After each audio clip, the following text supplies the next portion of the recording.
Hello, it's your favorite sports thunk here. Don't forget to hit that subscribe button to join the fastest growing community on YouTube. Remember, Nightcap doesn't happen without you. So please subscribe or you're going to make Ocho cry. Upgrade King said, gentlemen, to have a successful career in pro sports, what do you need from your significant other? Bring Steven to LA. Actually, he's here in LA. He's in the studio tomorrow. He's going to be unbearable. I'll help you. I'll help cover the bet. What do you need? One word. Understanding. Understanding. Gotta have that, Ocho. Yeah.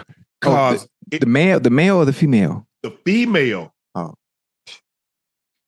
Gotta, because the greater the ambition, the more understanding he or she must be. Right. Now, I can imagine Serena wanting to be the best. Serena ain't gonna have time to be calling you, blowing you up like that, bro. Right. Think about Tom. Think about Peyton. How devoted they were to the sport of football. Yeah. It's film study, it's film study, it's film study, it's film study. They're missing recitals. They're missing football games. They're missing wrestling matches. They're missing things. And she needs to be understanding. Yeah. Different. It's different. And everybody has to sacrifice. Yeah. Because she gives up a part of herself also. A part of her life. To help you achieve your dream. Yeah. Yeah. And that's unfortunate. But if you look at it from the perspective of understanding the long-term goal and the long-term achievement of the sacrifice and compromise that you put in as a woman for a gentleman that has purpose in a certain craft that he's doing, you understand, long term, it's beneficial for all parties involved. If you get where I'm going with that, I'm not going to say it. I do. You get the point. Yeah, it's not easy. It's not easy. That's not it. That's not for everybody. No, that ain't for everybody. Everybody want the lifestyle. They want the glitz. They want the glamour. But they don't understand what it all come with. Everybody ain't built for that. Because the great players ride the ebbs and flows of winning and losing. And the more you put in, the harder losing impacts you. Yeah.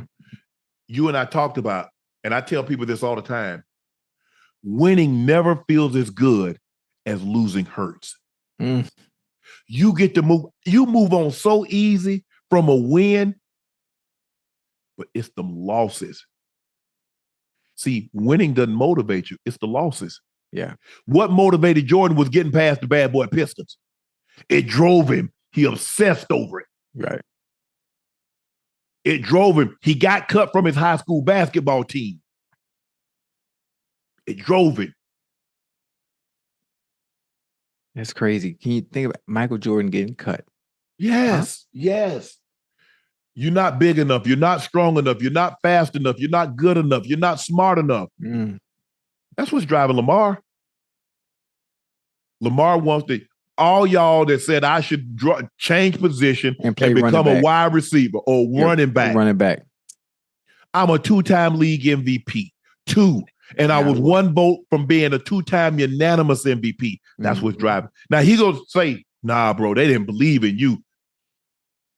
They thought you should be a wide receiver. That's crazy. They didn't even want to give you a chance to play quarterback. Well, let me play quarterback. And if I fail at that position, I would gladly move. Now, why don't you go ahead and run some? Hey, as a matter of fact, let me see how you run that speed out. put your outside foot back on the right side and run that bang 8. Right. Let me see what your comeback look like. I said, hell no. Tom Brady, what drove Tom? Being a 6th round draft pick. Tom can name every quarterback that got drafted in front of him. Yeah. And he says, I'm going to make every team that passed on me, I'm going to make you pay. Yeah. And he did just that. That's good motivation. See, but everybody ain't built like that. Everybody ain't built like that. Some people fold real quick. Yeah.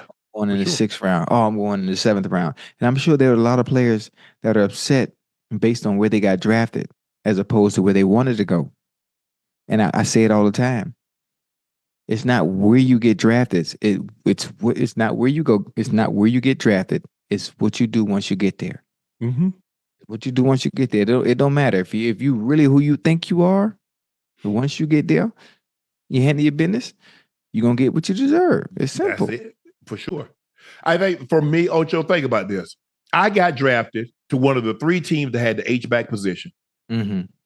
There's only like 26 teams in at back then. The Broncos, the Chargers, and the Washington football team. They weren't called the Washington football team or the Commanders back then. We know what the name is. Mm-hmm. That's it. I also went to a team and a coach that was patient with me.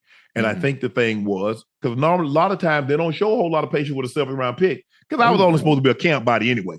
7th round picks, you ain't drafting no 7th rounder for him to make the team. You say it's a nice body for camp, blah, blah, so forth and so on.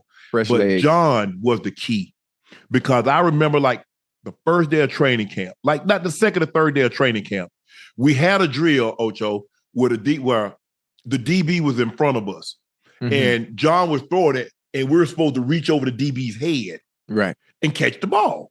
Yes, sir. So like a jump ball. And I remember Dennis Smith. Dennis Smith was 6'4". He threw the ball, and I basically had my knees on his shoulder pads. Ooh. So they already knew what time it was. So, and he's like, you play basketball? He asked me, did I play basketball? I said, yeah. Mm-hmm. He said, I can tell. And every time I would do something, I would see him and Gary Kubiak was the backup quarterback. They'd be over there talking. They'd be over there talking. And so I remember like a couple of days go by, I'm like 3rd or 4th team. They call out the first team. Mm-hmm. Sharpe, get in there.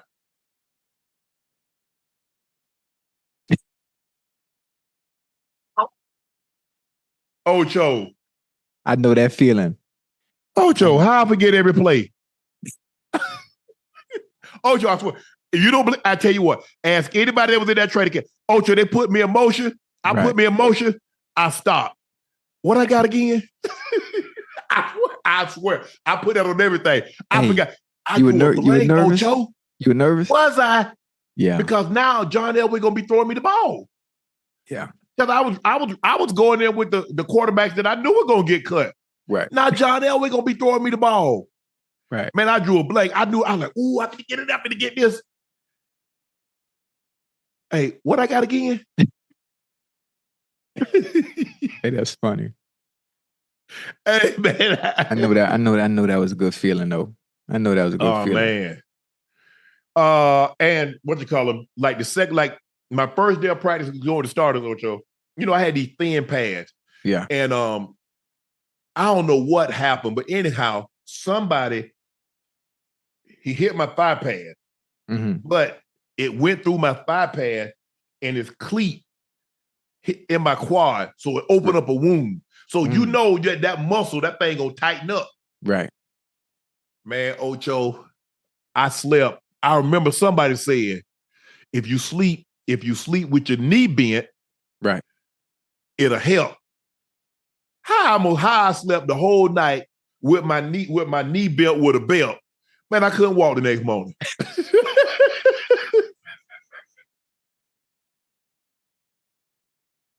Man, that made Ocho.